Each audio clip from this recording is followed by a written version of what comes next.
and eat your coffee cups. Cars stuck in the background. They're essentially reversing. And just a little update here on my snow stick man named Cousin Jim, lovingly named Cousin Jim. He's starting to disappear. That snow is in fact piling on him, and that what used to be the green grass is starting to turn back into snow. So if there's anything we've learned from Frosty is that they are short-lived, and we love them while they're here. And it broke our hearts.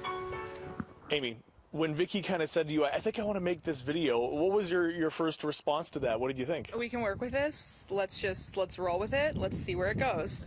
Meanwhile, work has been underway to make sure the vehicle fleet is ready to go. Okay, Jeff, we've got a lot of equipment here that's kind of in a big ring around us. Can you explain what these things actually do? Sure. Now we can like have this scan and it's going to come back and I'm going to beat this bitch, you know, I'm going to beat it. And in one final attempt, doctors started Tina on her last line of chemotherapy and radiation.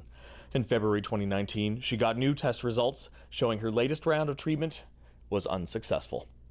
That's the end for me in that kind of journey. What a roller coaster that is, to have hope and then have it dashed and have hope. It's frustrating. She was sent home.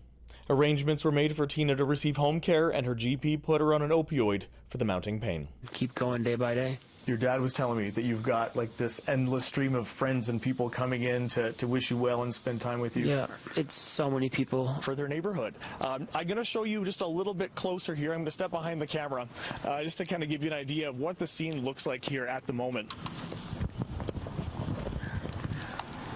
We can go just a little closer here.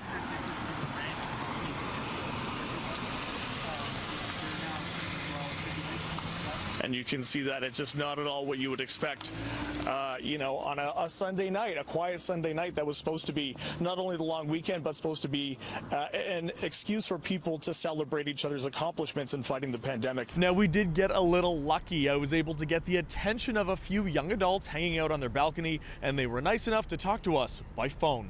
And it's just a really cool way to see the coastline and relax and kind of be cut off from social media for a little bit. No internet, that type of thing. Now, for people who say that, oh, millennials don't like to go cruising, would you disagree with that? Would you say, well, we like it? Yeah, we definitely like it. They still suggest maintaining a physical distance. How about getting digital? The organization says video dates and sexting are also COVID-friendly.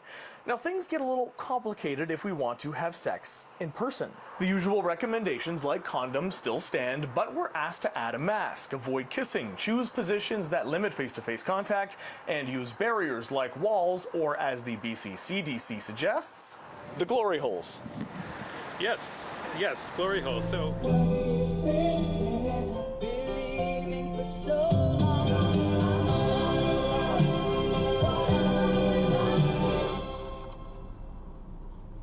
I love that song.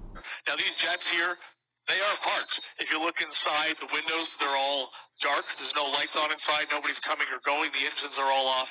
These jets, the Boeing 737 MAX 8, are effectively parked, and that's 4 of them here. That's, again, 4 of Air Canada's 24 that they have in their fleet. According to the VPD, the incident happened Thursday afternoon on East Hastings near Maine. The 2 patrol officers were trying to place a 17-year-old Zura youth under arrest when they saw he was armed with a large machete and bear spray. Not to mention nowadays, a visit to the barber includes some bells and whistles like board games, in-house specialty products, and a beer or whiskey to sip during your clip. I'm just going to turn this towards the mirror here. This is the longest that my facial hair has ever grown. I've never had it professionally done. Can you tell me, is it on point, or should I make an adjustment to it? Definitely, there's a few adjustments we can make, like outfit. Some breaking news in the Fraser Valley. Chilliwack RCMP are searching for a man who they say may be armed. He's believed to be in a gray Toyota Tacoma pickup truck with a canopy in the Cultus Lake area. But there's something else I kind of want to show you here, and we might have lost him. There he is. I've never found myself rooting for a spider so much in my life. I haven't named him yet. That is the plan. He's just a random spider out here braving the winter, climbing over the snow, and I'm rooting for him. Go, spider, go. Can we go take a walk inside that man-made blizzard you've got going on? Absolutely. Yeah? All right. Let's go as close as we can. Oh, see, I can start to feel it now. Yeah. You know, we've kind of gone through our whole reservoir already, and we're refilling our reservoir as we're making it. So this last 3 nights, we've made a ton of snow. Yeah? Oh, there you go. Blah. There we go, right in the blizzard. Right in the blizzard now. I was like, what do they know? Why do I need to go? What about my children? Tina Valiers is a Port Coquitlam mother of 2 who's taking us on her journey. Previously, she told us about her diagnosis with stage 3 cancer to the devastating realization that one by one, no treatment would reverse the course of the disease. Now Tina is pleading with us to reevaluate our ideas about palliative care. When you were first told that it was time to look at palliative care, what went through your mind?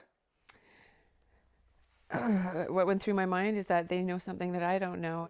Therefore, it helps me walk. So, obviously, you haven't been walking with this leg for your entire life. Mike, where did that story start? So actually, I just lost my leg about 10 months ago, June 6th of 2016, in a motorcycle accident. And that wasn't the first accident that you've had that really should have taken your life, but you survived anyway. Where did that all start? No, so in 2007, I was out snowmobiling with some friends. And then I ended up guessing that she was the coronavirus. How important is it to take some time with our kids to have these conversations that we don't even realize are sort of bubbling on their minds? Yeah, I think it is important. You're going to notice something unusual. It's not completely attached to the ground. That's because just a few days ago, this house wasn't here. It was actually just a few blocks away. Over here. Happy to be able to help him out. He's up and walking around again. Mr. Nibbles is? Yeah. Do you happen to know how much that procedure cost? I don't know exactly. However, I had a friend who had something similar done for a guinea pig. Okay. And it was about $700 for whatever that surgery was. Yeah, I still don't understand what Mr. Nibbles' ailment was. So I guess he got injured on his little hamster wheel. Okay. And he had to have a paw removed. But he's fine. You could have saved Mr. Nibbles' owner a little bit of money if you just bought my dad a ticket to where? PEI? Oh, good God. PEI, yeah. Don't let your father near Mr. Nibbles. That area has 9 toss-up ridings. That's really going to matter as those polls start to close and we start to get results, particularly out here in Vancouver. 9 toss-up ridings south of the Fraser. You've got a whole bunch right in Surrey, don't you? Right, absolutely. There are 5 actual swing ridings. Air New Zealand was kind enough to ship a box of them out to us here in British Columbia. These, by the way, are compostable. I've just finished my coffee about 8 minutes and 15 seconds.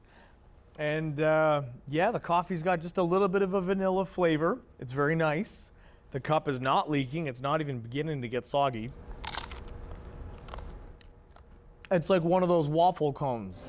If I had a coffee cup here for you to try, would you want to try it? Of course. So we're taking a stroll right now down William Street. We're going to head towards Aberdeen slowly. Looks pretty quiet so far. I hear a little Sweet Caroline blaring over here. Those guys are partying on what looks like a roof of some kind. We'll head over this way. It's amazing. The air actually smells ever so slightly like beer. I don't know what that is. So what's pretty much going to happen is people will come in through the gate here to the outdoors, walk in through here, and then, you know, what do you have set up here behind you? How is this going to work? You're correct. Now, this is a live look inside the House of Commons in Ottawa, where an emergency debate on the SNC-Lavalin affair is presently underway. I'm going to use your words to describe what it was like. You said at that time, there was no scale to tell you how much pain I was in. Yeah. How do you even describe that? So, I mean, my first accident, I remember how much pain I was in. We moved him somewhere a little bit safer. I'm going to show you. We kind of went around here. We know that spiders tend to like corners and cracks, and that's the snow that we carried him on there. and now he's nowhere to be seen. So I think that's probably a piece of good news there. The spider is safe and sound, at least for now. A 4-year-old boy remains in a Vancouver hospital tonight following a cougar attack on Vancouver Island. According to the BC Conservation Officer Service, it happened shortly before 4 p.m. at Lake Cowichan, a community about an hour and 15-minute drive northwest of Victoria. It's an issue that's actually pretty easy to demonstrate. Some windows are pretty reflective, like this one, and can give birds a false sense that there's open space ahead. Then compare that with glass panes like this, which are almost completely transparent. We even need little black dots on the window to keep us from walking through it. And a good reminder, don't be fooled by social media. They're all lovey-dovey and everything's very, very cute, and apparently they're having just the pandemic of their lives. Meanwhile, the rest of us all have the divorce lawyers on speed dial. Is this a case of social media also might give us some different ideas about what should be going on? Absolutely. Because the water was so dirty, right? The high water is also causing the closure of the boardwalk here in New Westminster. Folks walking by being urged to use the concrete path instead. But the nearly 3-decade-old paint has worn out and is now the perfect texture. It even feels like a chalkboard. I see you've got a cup here with something in it. Is that by any chance like a pumpkin spice latte? Can I say what? Okay, it might still be a little early to think somebody might actually have a cup full of pumpkin spice latte. Summer just ended after all, right? Hi, do you guys have pumpkin spice lattes yet? No worries. Can I just get a coffee? No, okay, that's it. Just the tiramisu is great. Starbucks. It's closed. I think we can still see inside. Oh, wow, there it is. Pumpkin spice latte. Do you guys have pumpkin spice lattes yet? Oh, great. I'll get one of those, please. Pumpkin spice lattes, yes or no? Oh, God. As recent lane changes in Stanley Park reignite the debate about getting around, we're hearing from some experts who say solutions are only getting more creative. Some big transportation ideas. Could we build pedestrian or cycling bridges over False Creek? Should we look to Masdar City in the UAE and put some of our roads underground? Separated by plexiglass. This is Georgina. Georgina, you had a chance to try this on Saturday. How did that go? Beautiful. I was ended up taking more and more and more because it wasn't being effective.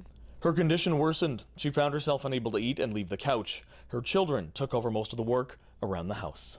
And that's when things started really hitting home for me, when I'm the parent and yet my kids are the ones taking care of me. What did that feel like for you?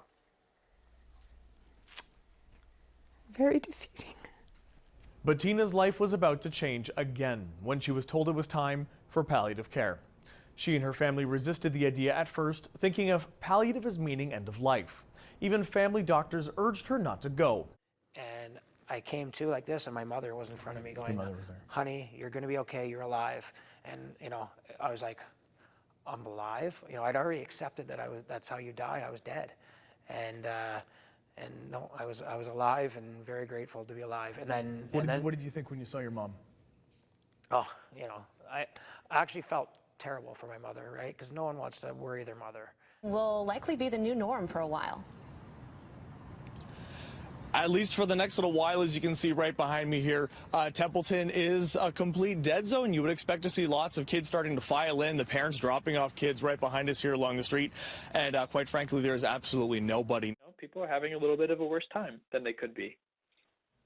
Okay, now, Ryan, I know studies typically aren't about looking to the future. It's a little bit more about what's happening here and now. But I'm going to ask you just to theorize, just because I saw this once. I saw it with my own 2 eyes. I went to a restaurant, and there was a lovely couple at the table over, and they were both kind of holding hands across the table, but they were both completely absorbed in their phones doing their separate thing.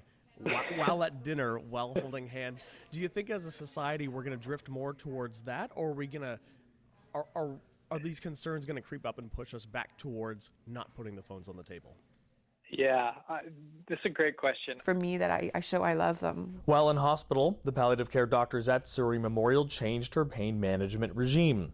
She says it saved her life and restored quality as well. You're planning a wedding. Yeah. Tina says she didn't see it coming.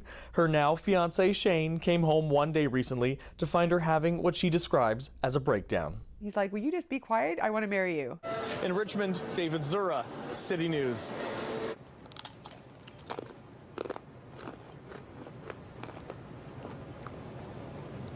It does taste like a fortune cookie.